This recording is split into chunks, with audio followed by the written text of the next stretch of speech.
A Nigel video with a difference. A bit of a long one because it's all about risky drama, Maisie and Tice. Communication, music coming from the soul. I hope you enjoy it. Nigel.cecil, calling things out as you like it, especially for his fair-minded friends. Hello, Chuckabutties. Welcome. Thank you for joining me, moi, Nigel.cecil. Risky drama, Maisie and Tice. What are those four names all about? Well, regular viewers will know that you get in touch and bring to our attention your comments, views, observations and questions.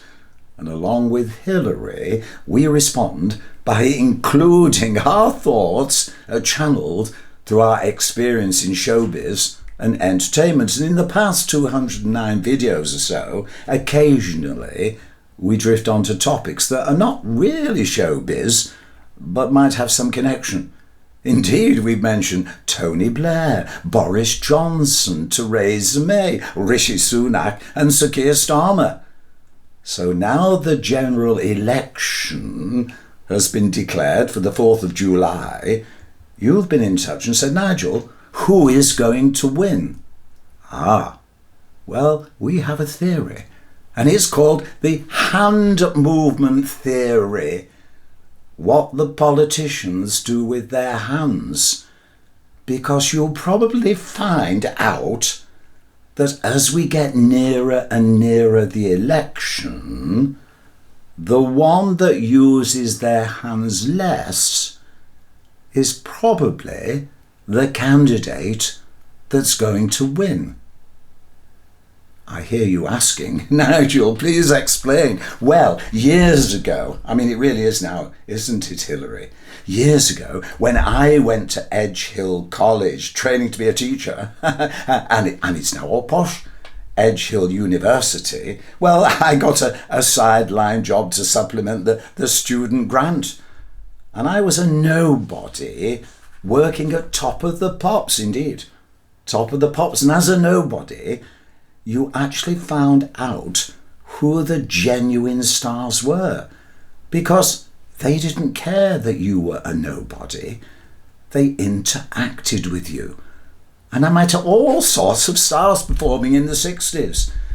And one that I always remember that set me on the course of what I discovered and believed was the basic instincts of media communication was Levi Stubbs from the Four Tops. And when we were having a chat in the bar, they said, Nigel, are you aware that music is the universal means of communication? Look at you, your ethnicity, your background and everything, and you're here grooving to the Four Tops' wonderful music.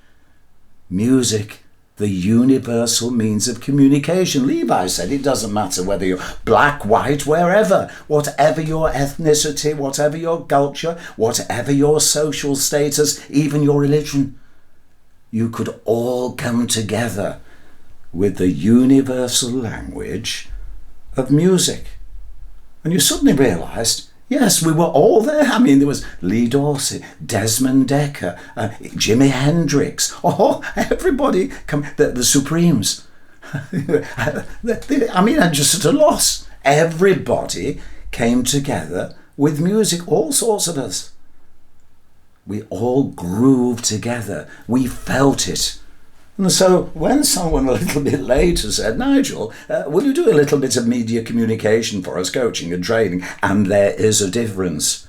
I now know from all my experience between training and coaching. Well, it didn't come from a university degree. Indeed, back in the 60s, there weren't that many degrees anyway. So you applied what you knew about communication to convince everyone else how you communicate. And what was it?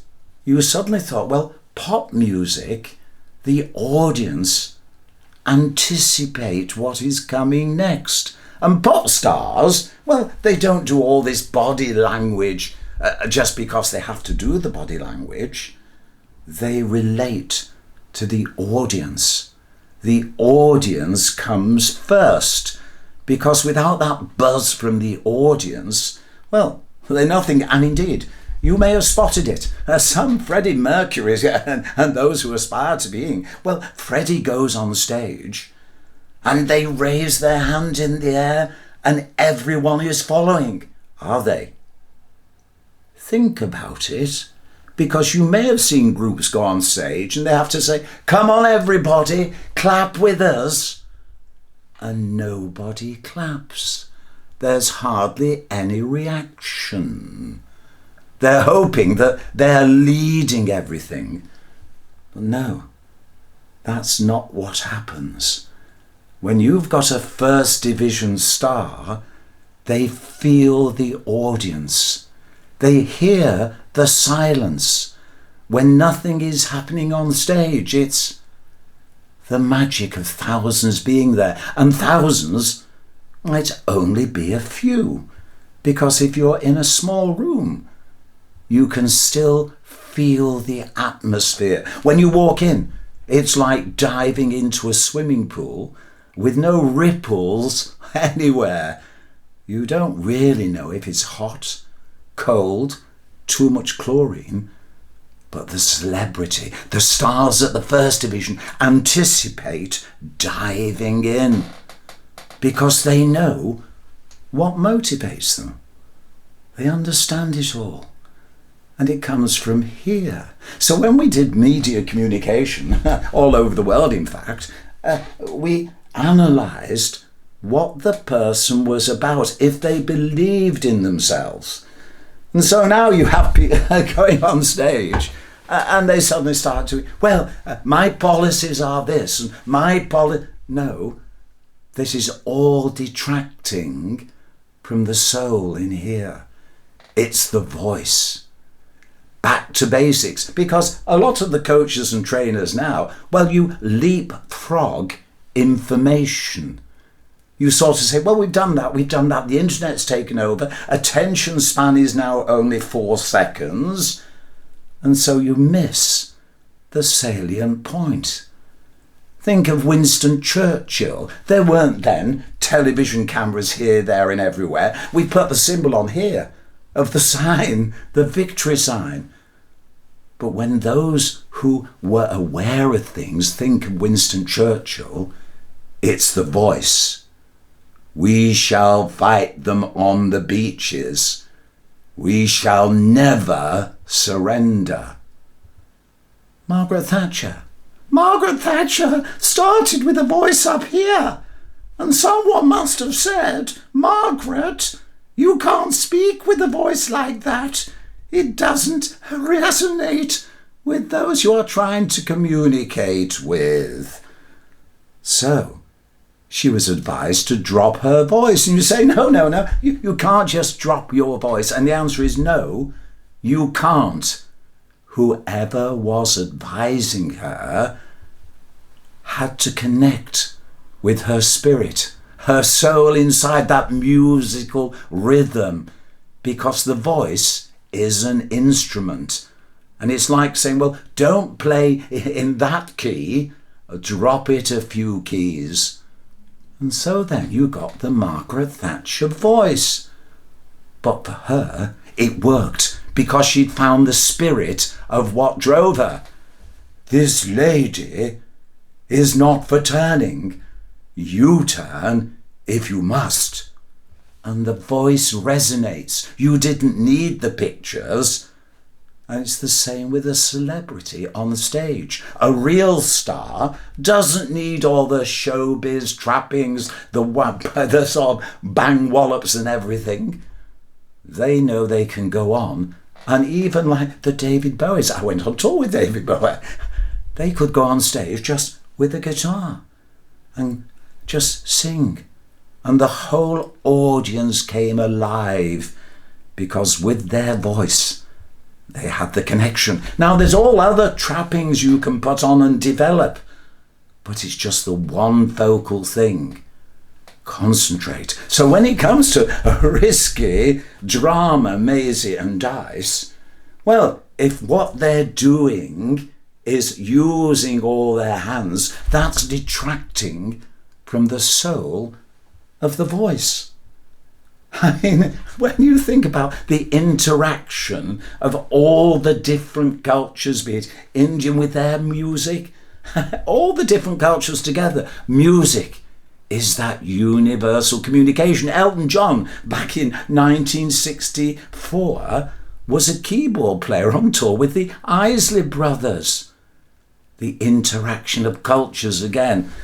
So when I did media training, we went all over the world, but we weren't allowed to mention it at that level because, of course, what went on in the training sessions, the coaching sessions, was confidential. And indeed, I can remember going to one country where I met various members of the cabinet.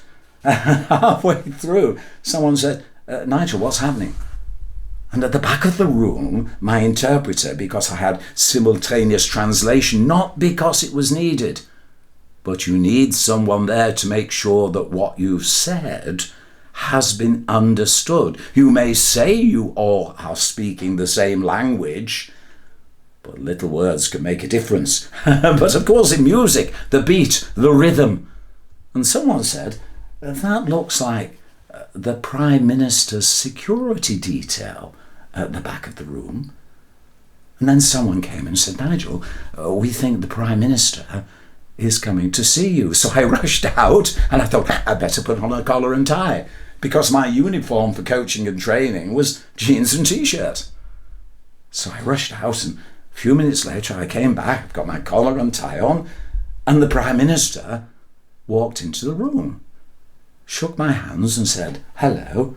And I said, Prime Minister, out of deference to your position, it's wonderful to meet the Prime Minister. I put on a collar and tie and a jacket, and straight away the Prime Minister said, just relax. Please take off your jacket and your tie and let's sit down and have a chat. I want to know what you've been saying to my government. And it was a wonderful conversation, supposed to be there for half an hour, but talking about the motivation, the soul of things. We ended up talking for an hour and a half with someone saying, Prime Minister, you're needed. And we went on to meet a few more times, and happily I'm pleased to say they went on to win the election. They were up against it.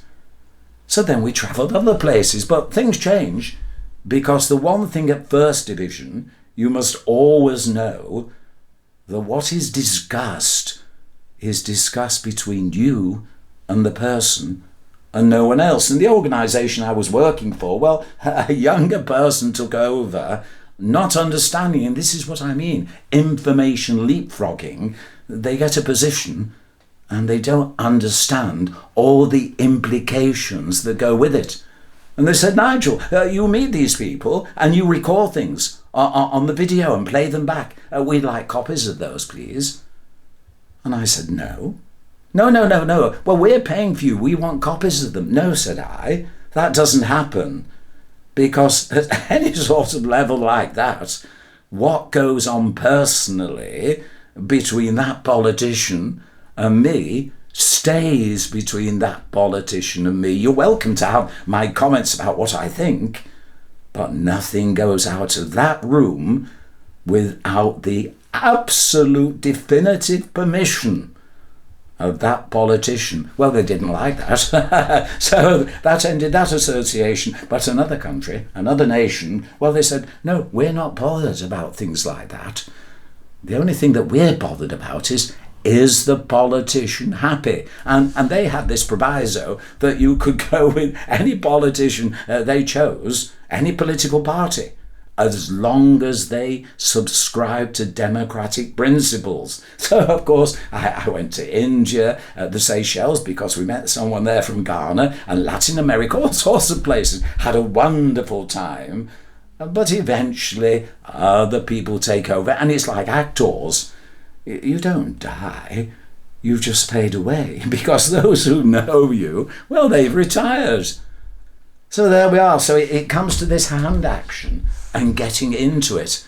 Indeed, I went to a get-together not all that long ago. Last year, was it, Hilary?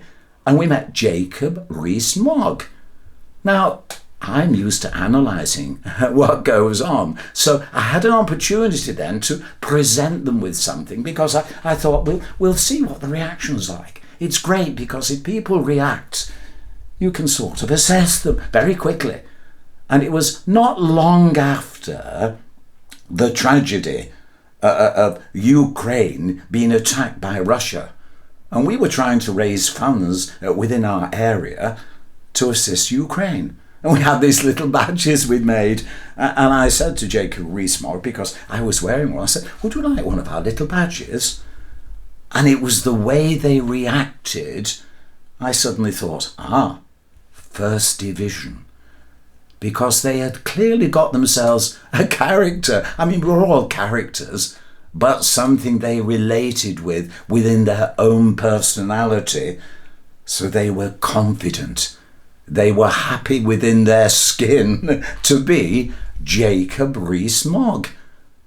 And you now get the feeling that a lot of politicians aren't happy to be within their own skin. And so when the movers and shakers who are putting all the plans together and expect them to convey the message, they want all the razzmatazz, oh yes, it's this and this. No.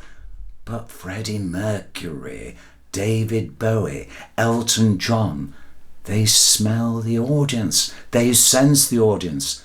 So you think they are leading the audience when they do this? No, the audience are already so in tune with them, and they're in tune with the audience that they are waiting for the star on the stage to do this. So it's a symbiotic relationship. The politicians must never think that they command the audience. The votes come from you, and it's you that is the most important person. A pop song, when you start it, we know where the chorus is going. We're waiting for it. So when a politician is on stage, we should know where the speech is going. We should anticipate it, and we should go for it. But of course, if you haven't got the soul, the music soul inside you, I mean, another thought, I once went to another meeting with Lord William Whitelaw, you know, Maggie Thatcher's deputy, a former tank commander and a really impressive figure. And they gave a speech for some 45 minutes. It was a commanding speech that was well received by everyone. And you know something?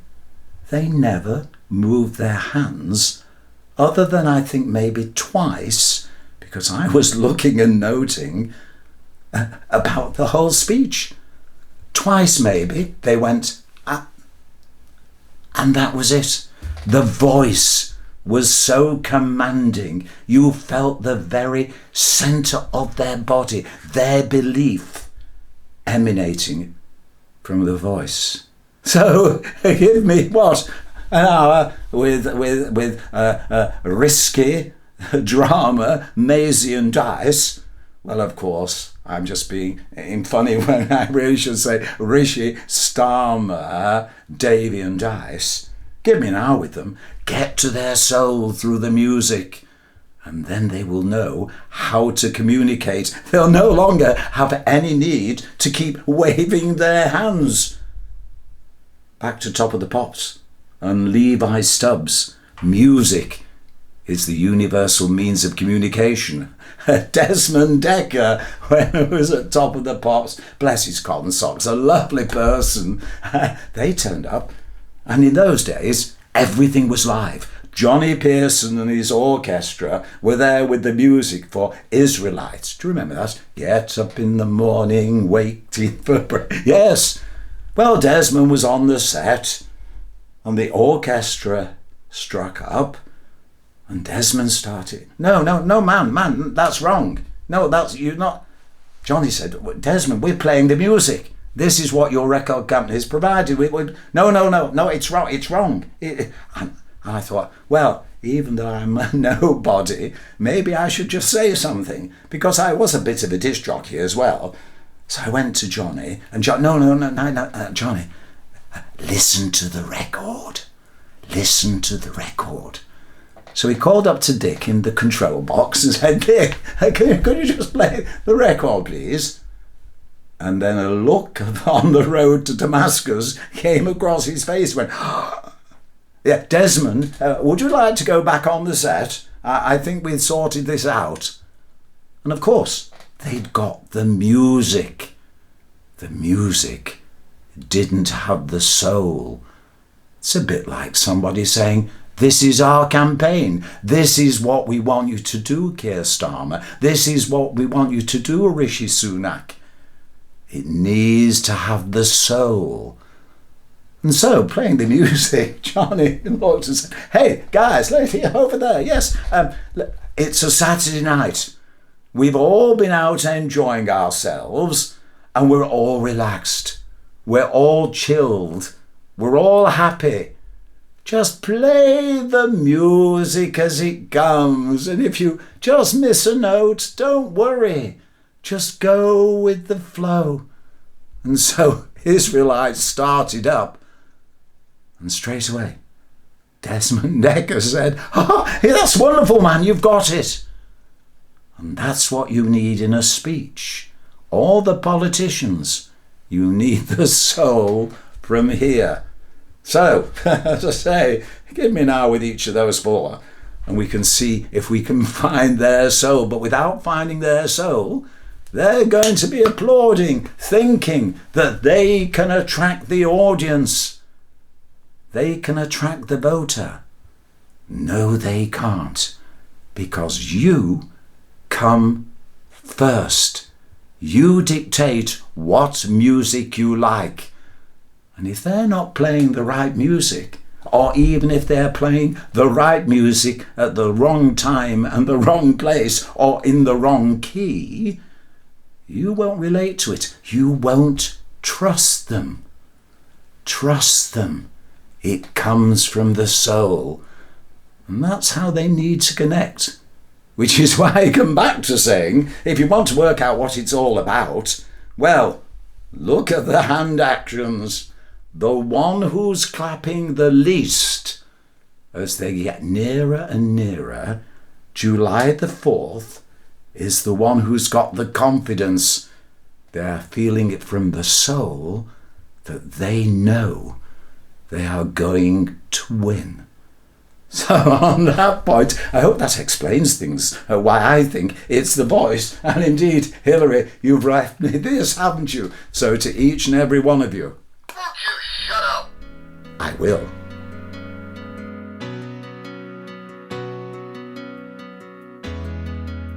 The magic moment.